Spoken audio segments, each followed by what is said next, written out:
Uma vez lá, porém, e apesar dos cuidados espirituais do Padre Alt, das suas longas orações nas igrejas de Würzburg, e de uma nova e simpática namorado, os problemas de Anneliese pioraram.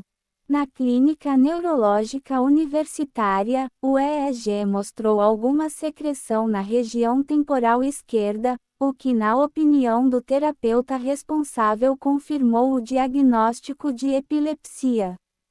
A medicação foi trocada para Tegretol, mas também não trouxe alívio. Ela foi enviada para sessões de terapia de grupo, onde se sentiu totalmente deslocada. Então ela se recusou a continuar com isso. Ela sofreu uma súbita paralisia do lado esquerdo, mas seu EEG não apresentava mais irregularidades. Somente as orações, o aconselhamento e as bênçãos do Padre Alt e algumas visitas a San Damiano com o namorado, Peter, trouxeram alguma ajuda. Mas apesar de tudo, ela sentiu que estava perdendo terreno. No verão de 1975, a avó materna de Anneliese, que vivia com a família Michel, morreu, e nas suas visitas semanais à casa, Anneliese também sentia falta das suas duas irmãs, que tinham ido trabalhar noutro local. Apenas Rosvita, a sua irmã mais nova, ainda estava em casa. Sua ansiedade generalizada se aprofundou, ela começou a sentir que estava eternamente condenada. Uma de suas amigas da faculdade relembrou uma cena dessa época em seu dormitório. Lembro-me de um incidente ocorrido em julho de 1975. Sentei-me com ela em seu quarto e seu namorado Peter também estava presente. De repente, bem no meio da conversa, seu rosto se contraiu num verdadeiro frátese, um semblante hediondo e carrancudo que não consigo descrever em detalhes. Seu corpo ficou completamente rígido. Demorou meia hora até que a cãibra desaparecesse. 1981 para 72. Esses ataques tornaram-se mais frequentes. Anneliese deitou-se na cama, incapaz de se mover ou comer. Às vezes ela chorava ou gritava incontrolavelmente.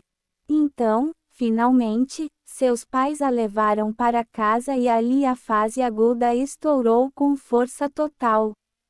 Ela andava com as pernas rígidas como gravetos.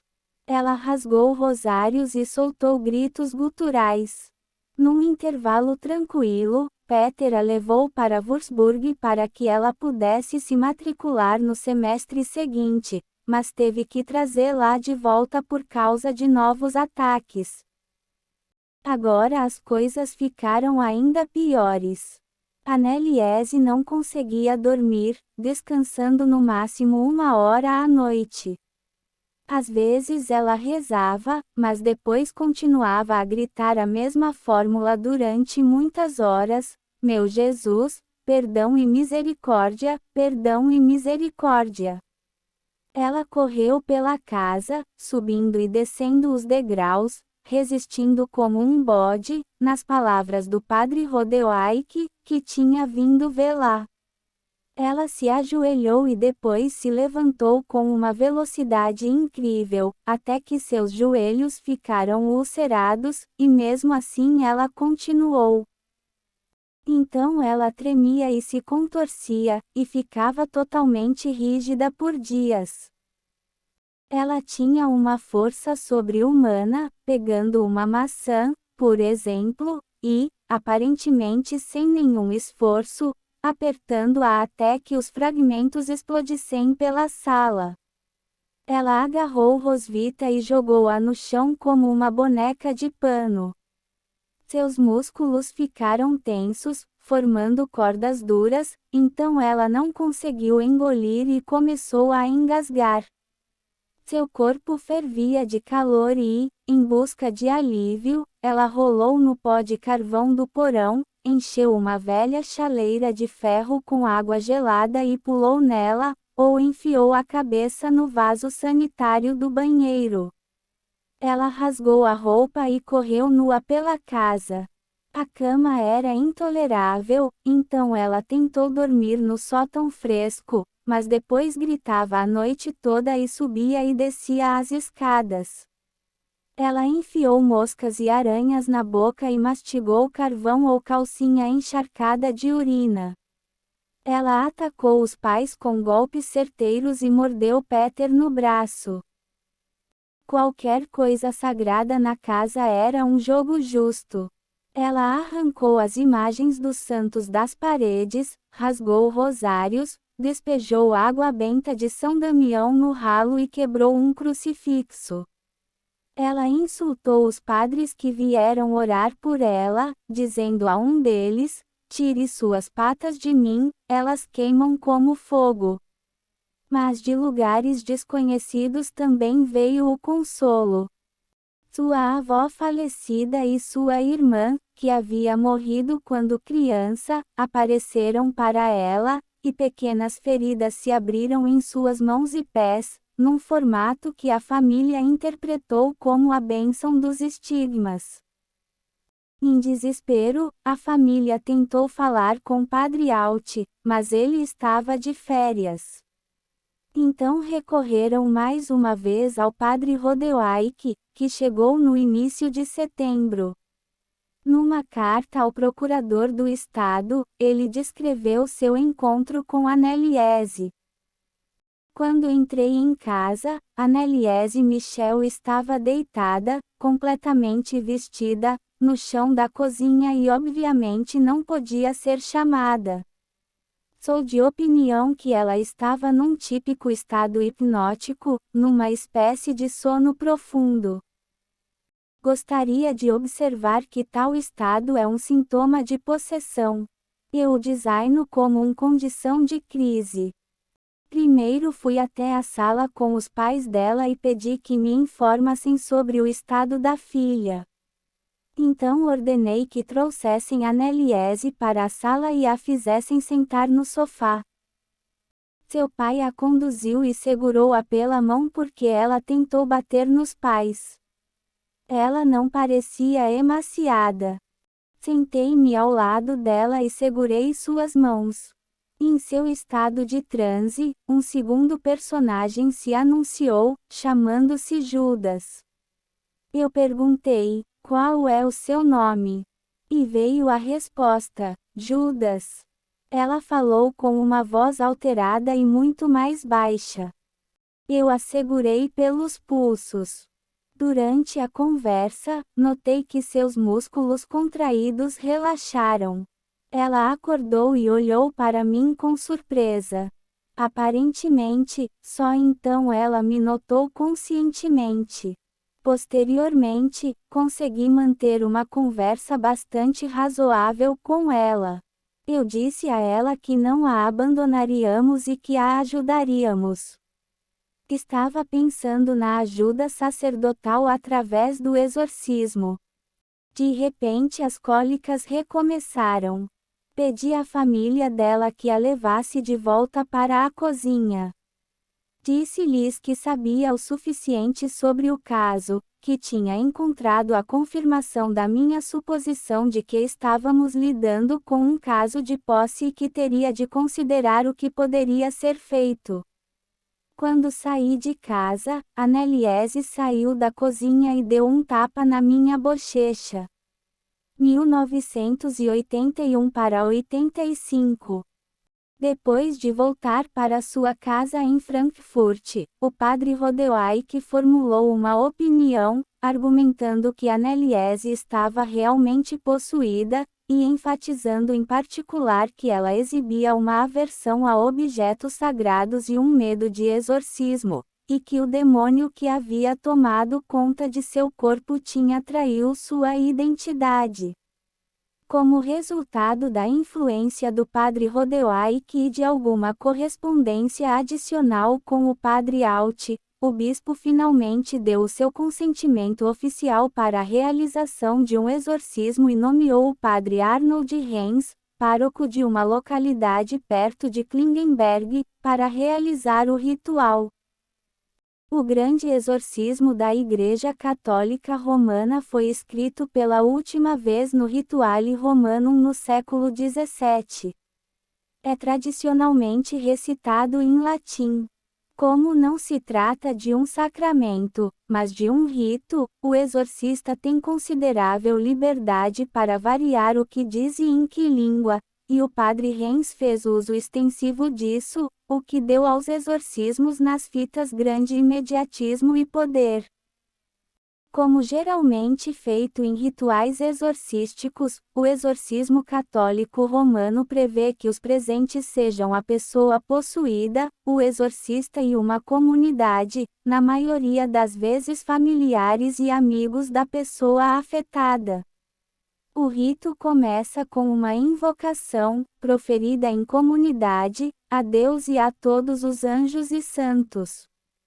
Continua com outras orações e passagens bíblicas, intercaladas com muitos Pai Nosso e Ave Marias. O exorcista pode borrifar água benta e tocar no possuído um objeto sagrado, sua estola, um crucifixo ou alguma relíquia. Em intervalos irregulares, ele dirige suas perguntas ao demônio possuidor. Porque ele possui o sofredor? Quando ele pretendia partir, qual era o nome dele?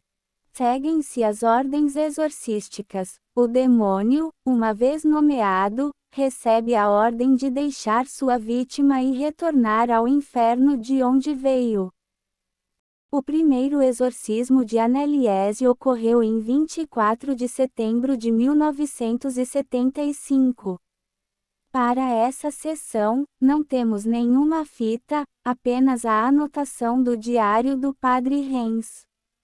Isso nos dá uma boa impressão da rapidez com que Anneliese aprendeu a entrar em transe, isto é, a instituir o controle ritual sobre a possessão.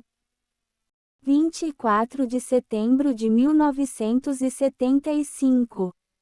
Chegada às 16 horas. Iniciou o exorcismo de acordo com as instruções.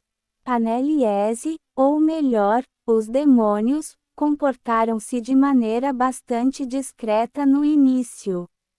Anneliese está sendo abalada cada vez mais fortemente. Anneliese, ou melhor, os demônios, reagem violentamente contra a água benta. Ela começa a gritar e ficar furiosa. Anneliese sabe tudo. Ela sabe o que disse, aparentemente ela está sempre totalmente consciente. Nenhuma amnésia. Anneliese é mantida em poder por 3 homens, para que ela não se machuque ou machuque outras pessoas, por Heren, seu amigo Peter e seu pai. Ela quer morder a direita e a esquerda. Ela chuta em minha direção. Às vezes ela simplesmente bate na frente.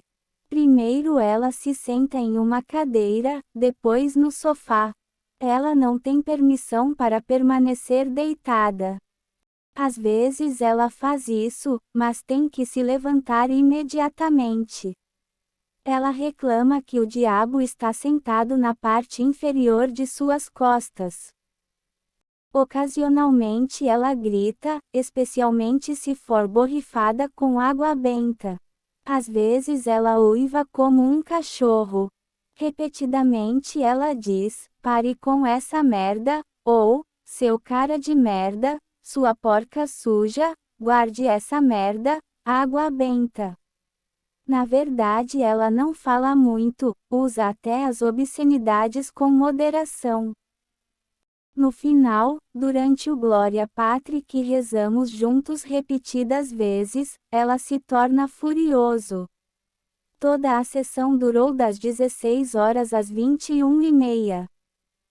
Depois ela disse, você deveria ter continuado. Aparentemente ela sentiu que os demônios estavam sendo derrotados. Quando ela se despediu, ela estava bastante animada.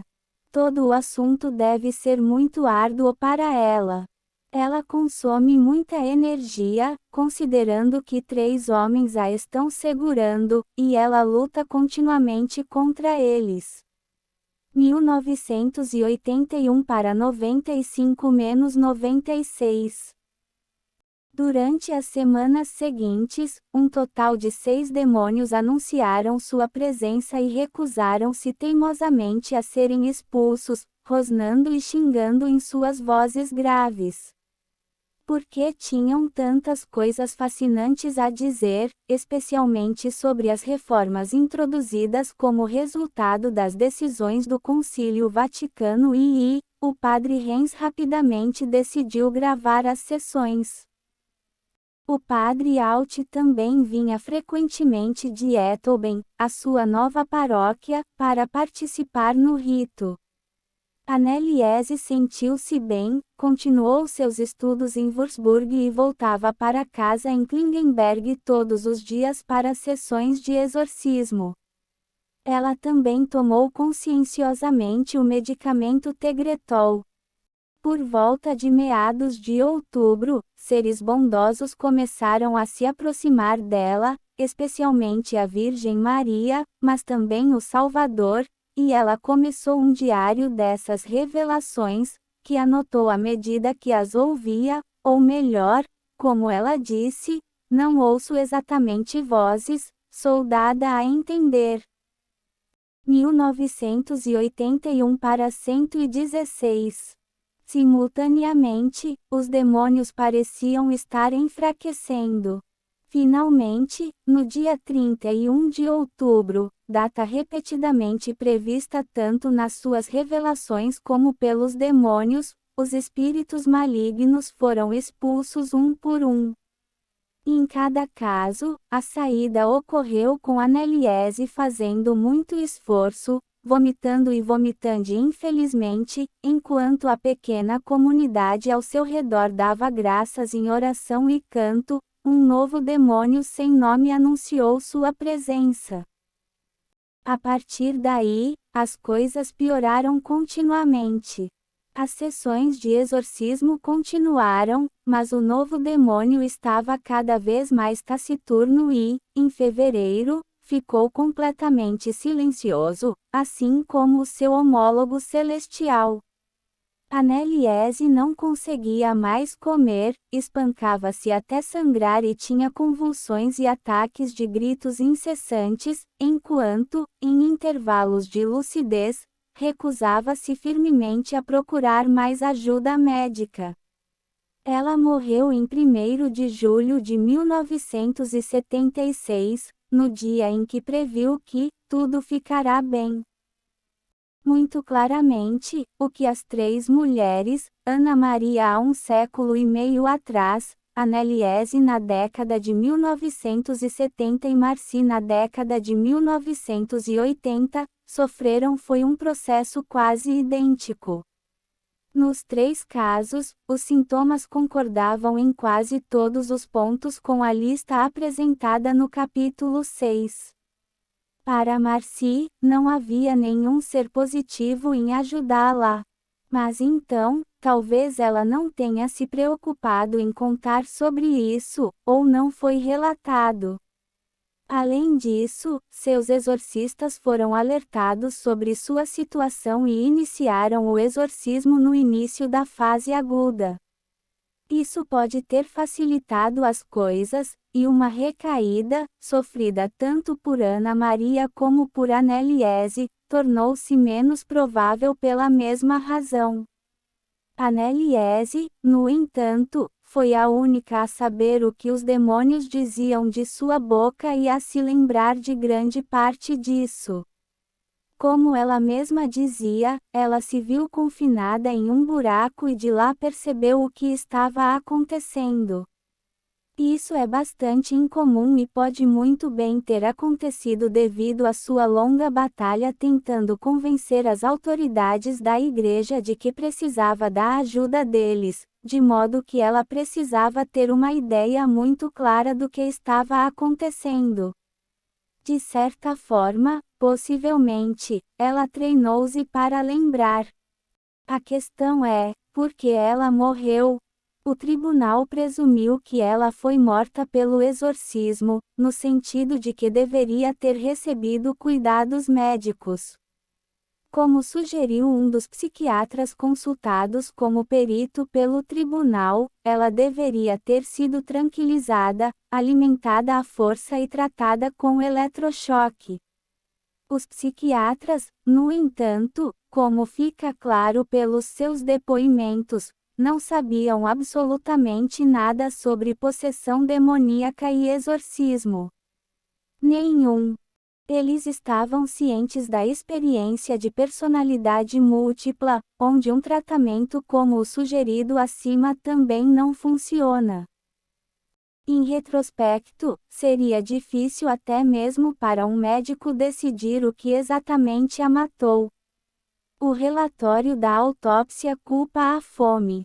Poderíamos especular, no entanto, que a medicação psicoativa que lhe foi dada, muito mais poderosa do que qualquer coisa que o Dr. Kerner experimentou em Ana Maria, pode de facto ter evitado apenas os processos cerebrais que precisavam de ocorrer para libertá-la da sua aflição. Há alguma evidência dessa visão nas fitas. Quando os demônios falam, seus enunciados apresentam a típica curva da glossolalia, como pude constatar no laboratório fonético através da análise da trilha sonora. Em sua última fase, porém, pouco antes de morrer, os gritos de Anneliese não tinham mais esse padrão de entonação típico. O padre Renz notou intuitivamente a mesma coisa. O demônio não tem nada a dizer, ele diz repetidamente na última fita. A janela para os processos cerebrais, como chamei o padrão da glossolalia anteriormente, ver capítulo 1, mostrava, em vez disso, uma linha reta e indiferenciada. Ela havia perdido a capacidade de entrar em transe, certamente uma coisa terrível que poderia acontecer naquelas circunstâncias. Conclusão. E os demônios, e outros espíritos? Neste capítulo final, precisamos agora enfrentar duas ideias conflitantes sobre a natureza humana, conforme descrito no capítulo 1. Referimos-nos ao assunto ali como a teoria dos humanos como sistemas biopsicológicos em oposição à teoria da alma. Depois de conhecer tantos casos diferentes de possessão, envolvendo seres ou entidades benevolentes, perigosas e malignas, é lógico que devamos agora considerar a questão: quão reais são eles? Será que o antropólogo americano Weston LaBarre tem razão quando brinca, nada aqui embaixo a não ser nós, pessoas? E isso importa? Nesta discussão, quero afirmar que existem boas razões pelas quais precisamos de reavaliar posições como a assumida por LaBarre, e que isso é realmente importante, isso importa muito. Se mantivermos que no nosso mundo as pessoas são reais e os espíritos não, isso é, em última análise, apenas uma opinião. Pressupõe que sabemos o que queremos dizer com real. No mundo ocidental, o debate sobre a natureza da realidade tem se intensificado desde que os gregos colocaram pela primeira vez um estilete numa tábua de argila. Cada vez que ocorria uma mudança significativa nas circunstâncias culturais, a ideia sobre o que era a realidade mudava em conformidade, e a própria realidade parecia tornar-se cada vez menos cognoscível. Finalmente Newton chegou à conclusão de que, embora as vibrações dos sons e das cores atingissem os meios dos sentidos, e isso fosse transmitido à mente, o mundo real estava oculto por trás desses fenômenos. Os atributos que tínhamos certeza de perceber eram apenas nossa contribuição. A ciência natural moderna, depois de um período de extrema arrogância, quando tinha a certeza de que os seus novos instrumentos eram capazes de descobrir a realidade objetiva, regressou a esta postura. Admite que não é possível separar o observador daquilo que está sendo. Levaríamos esta opinião um passo adiante, dizendo que o que é aceito como real numa situação particular é decidido não pelo indivíduo, mas pela cultura na qual a situação está inserida. Esta natureza culturalmente relativa, em vez de absoluta, da realidade não causa problemas, desde que os humanos façam parte de uma sociedade pequena, homogênea e, o que é mais importante, igualitária, todos concordam mais ou menos sobre o que é real e o que não é. No entanto, cada vez mais neste século, os seres humanos encontram-se em organizações estatais enormes e complexas. Estas estruturas sociais não são igualitárias. Há aqueles que têm poder e prestígio e aqueles que não têm. O que é real, então, é na verdade ditado pelas convicções dos poderosos, dos prestigiosos em sociedades tão estratificadas. Como seria de esperar, nem todos numa grande sociedade de tipo ocidental têm a mesma ideia sobre o que é a realidade. Haverá aqueles que estarão na vanguarda da investigação e do pensamento e que terão as mais recentes atitudes tolerantes relativamente à natureza subjetiva e relativa da realidade. São os mais seguros, os menos propensos a decretar que os outros estão errados se tiverem convicções diferentes. Mas eles representam a vanguarda e não são tão numerosos. Para uma proporção muito maior dos prestigiosos e poderosos, isso ainda é novidade, e eles não estão dispostos a desistir da visão do mundo que lhes concedeu segurança e poder. Eles aprenderam muito sobre as leis da natureza e sabem de forma definitiva e inabalável o que é a realidade, e ela não inclui os espíritos. Nada aqui embaixo além de nós. O que acontece com a religião nessas circunstâncias? Se as religiões em questão forem apenas isso, nomeadamente crenças, convicções, teologia, sistemas de pensamento, criarão acomodações, como o Segundo Concílio Ecumênico tentou fazer para o catolicismo romano. Mas a acomodação não funciona quando o respectivo estilo religioso inclui experiência, como acontece com a posse. A experiência é o mais poderoso de todos os persuasores. Portanto, em vez de compromisso, há conflito. Na nossa amostra, o conflito foi menos estridente nas sociedades onde ainda havia uma base segura de tradição experiencial. Fiji conta a seguinte história do Rio de Janeiro. Enquanto eu caminhava por uma passagem escura e sem saída no meio do mato, longe de qualquer tipo de moradia, 2 homens bloquearam meu caminho. Um terceiro já havia se retirado anteriormente, mas esses 2 sem dúvida queriam me atacar.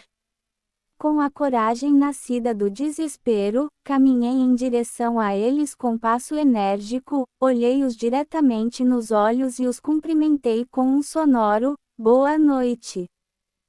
Boa noite. Presume que a óbvia confusão deles e minha subsequente fuga eram a causa.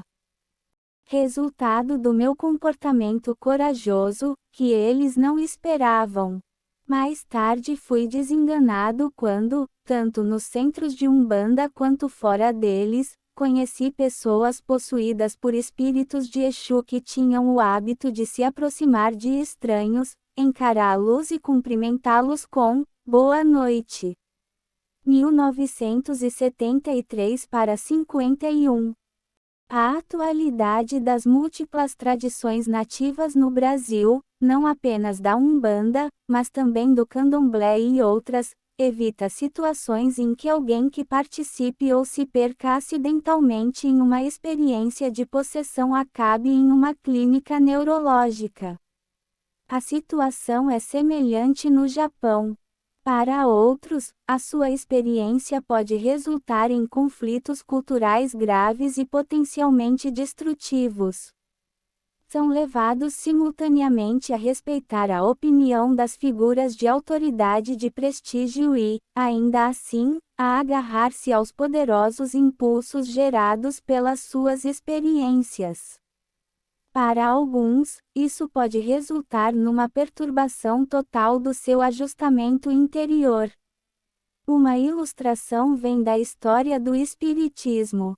Surgiram sérias divergências entre as três irmãs Fox, segundo alguns por causa da influência de alguns clérigos católicos, mas não podemos subestimar a poderosa influência da tendência científica, isto é, anti-espiritualista, da época. Margaret Fox buscou refúgio no alcoolismo e se retratou publicamente em 1888, denunciando suas experiências e habilidades. Ela pensou melhor mais tarde, mas o incidente mostra as graves pressões que ela e as suas irmãs devem ter sofrido naquela situação cultural específica. Os ataques dirigidos aos pentecostais são bem conhecidos, geralmente assumindo a forma de alegações de que o falar em línguas é falsificado. Mas a pior situação no Ocidente é aquela que envolve possessão demoníaca. Aqueles que sofrem com isso precisam de ajuda. O exorcismo funciona, outras estratégias não, mas o seu diagnóstico e tratamento são determinados não pelo que funciona, mas pelas atitudes prevalecentes, o paradigma relativo à natureza da realidade. Lembro-me de um incidente um tanto perturbador na Universidade de Friburgo, há alguns anos, pouco depois de o meu livro sobre o caso Anneliese Michel ter sido publicado em alemão. Conheci um advogado que se tornou teólogo protestante e que acabara de receber o cargo de professor de religião na universidade. Ele teve algumas palavras gentis sobre o livro, mas depois fez um discurso furioso, insultando o ambiente doméstico de Anneliese que fomentava tal superstição, e literalmente se enfurecendo contra os padres que nos dias de hoje não saberiam nada melhor e cuidariam para que ela foi levada para um asilo para tratamento. Apesar de, segundo as sondagens de opinião pública realizadas em 1983, apenas 14% dos alemães interrogados acreditarem no inferno, contra 66% nos Estados Unidos, e apenas 8% pensavam que o diabo era real, contra os mesmos 66% neste país, este homem sentiu-se claramente profundamente ameaçado. As mesmas atitudes refletiram-se em diversas resenhas publicadas sobre o mesmo livro na imprensa de língua alemã. A posição está tão arraigada que os argumentos de que a experiência religiosa é acompanhada por mudanças fisiológicas mensuráveis e registráveis são totalmente ignorados. Num artigo de 1984 sobre o caso Anneliese Michel, escrito por um médico e por um psicólogo e publicado por uma revista alemã de parapsicologia, o argumento de que o ritual de exorcismo induziu o transe religioso em Anneliese foi comprovado por uma análise laboratorial, e que isso deu-lhe o controle sobre sua aflição, foi totalmente desconsiderado, embora os autores tivessem à sua disposição um conjunto completo de todas as fitas exorcísticas. Nenhum dos dois homens se preocupou em verificar este argumento por si só, argumentando, em vez disso, que a existência de um transe religioso era mitologia e que os fenômenos supostamente exibidos por Anneliese também poderiam ser encontrados em outros estados psicóticos. Os paradigmas dominantes conseguem criar pontos cegos desta natureza. No final, o que podemos dizer sobre a realidade dos seres espirituais? Podemos pelo menos salientar que a experiência da sua presença durante a posse é acompanhada por mudanças físicas observáveis. Devemos lembrar que não é possível descobrir se essas mudanças são geradas internamente ou criadas por agências externas. Ninguém pode provar ou refutar que as mudanças óbvias no mapa cerebral de um possesso ou de um paciente com transtorno de personalidade múltipla, aliás, são produzidas por processos psicológicos ou por um ser alienígena invasor. Além disso, como antropólogos culturais, podemos chamar a atenção para o fato de que as características desses seres mudam no decorrer da evolução cultural, de modo que fazem parte do cenário cultural muito real. Podemos também salientar que em todas as comunidades religiosas em todo o mundo, independentemente da sua fidelidade cultural, as pessoas indicam pelo seu comportamento que, para elas, os seres espirituais fazem parte de uma realidade mais ampla e abrangente.